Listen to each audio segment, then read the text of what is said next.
Well, many people would like to see a vote on infrastructure this week. Joining me right now is Tennessee Senator Bill Hagerty. He's a member of the Foreign Relations Committee, Appropriations and Banking Committee. Senator, it's always a pleasure. Thanks very much for being with me this morning. Can you take us behind the scenes and tell us, do you expect a vote on any of this week? I think it's going to be very difficult, Maria. As you saw yesterday, Joe Manchin's frustration with this is palpable. It's something I've been predicting, though, since August of this past year. If you look at what the Democrats did and what they've been signaling all along, they created their hostage with this so-called infrastructure bill. But the whole point of this hostage was to use it as a way to force moderate Democrats like Joe Manchin, like Kyrsten Sinema and others, to vote for this massive socialization of America, tax and spending spree that they've been talking about.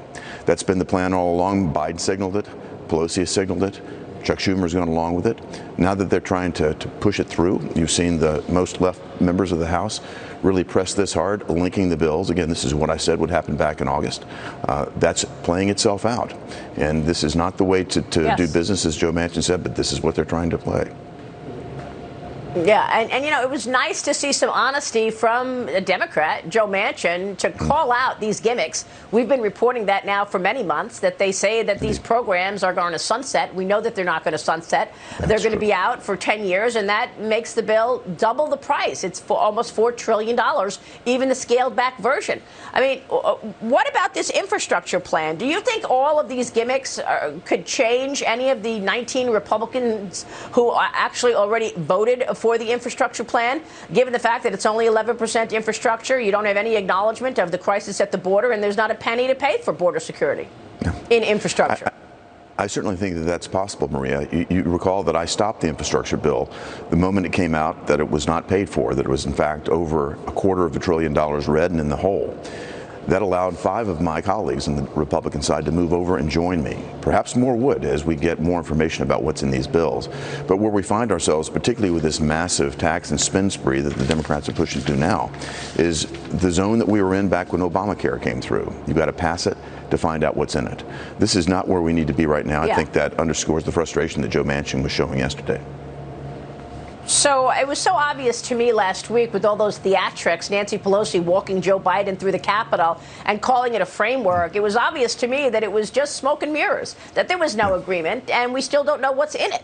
You recently wrote a letter to Vermont Senator Bernie Sanders. You're calling on him to oppose the provisions in the reconciliation bill that would make hundreds of thousands of employment-based green cards available. You mentioned in the letter that these provisions would likely benefit big tech the most. Tell me about that. Big tech just wants to hire workers on the cheap. Absolutely, Maria. What this does, I'm sure the corporate lobbyists are just thrilled with this. No Democrats coming out to support this. I think perhaps one member of the House. But what we've seen is basically silence from Bernie Sanders when we uncovered this.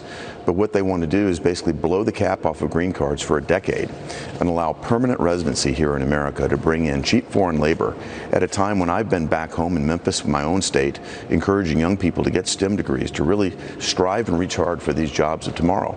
They require technology education. We want to have these jobs for our youth. We don't want to give our youth's future to foreign workers that are going to come here and work on the cheap. Yeah, we're already giving them a whole host of debt to have to pay back our young people. I'm with Joe Concha this morning. Let me bring him in. Go ahead, Joe. Senator, I'm curious to get your thoughts on Congresswoman, Cori Bush, who says that Joe Manchin's opposition, this is a quote, to the Build Back Better Act is anti-black, anti-child, anti-woman, and anti-immigrant. If all Manchin is asking for is how do you pay for this, what's in the bill, and what will this do to our debt?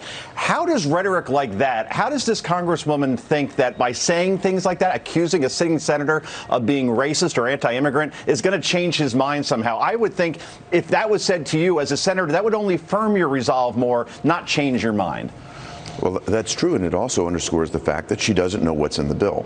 Going back to the piece that Maria and I just discussed, if you just look at this green card provision, blowing the cap off of green cards, allowing an unlimited number of foreign workers to come in here for a decade, to stay here permanently for the rest of their lives, hurts just the demographic that you're talking about.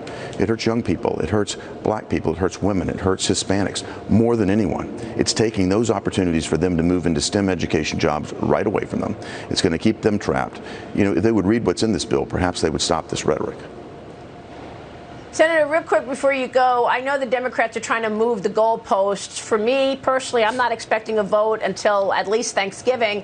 But what are your thoughts in terms of when a vote happens, and what are the chances that nothing gets done on this economic agenda?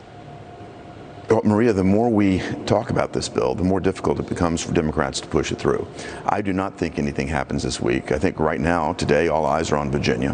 What you're seeing happen there is a repudiation of Joe Biden's policies.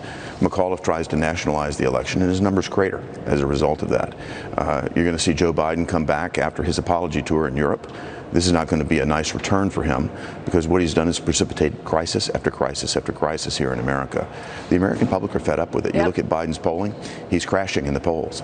So I think it's going to be very difficult for them to come and show any momentum whatsoever. I'm with you, Thanksgiving at the earliest, and it could well be that this doesn't happen this year. Yeah. Senator, it's great to have your thoughts on all of this. Thanks very much for being here, Senator Bill Thank you, Hagerty. Maria. Always a pleasure, sir. We'll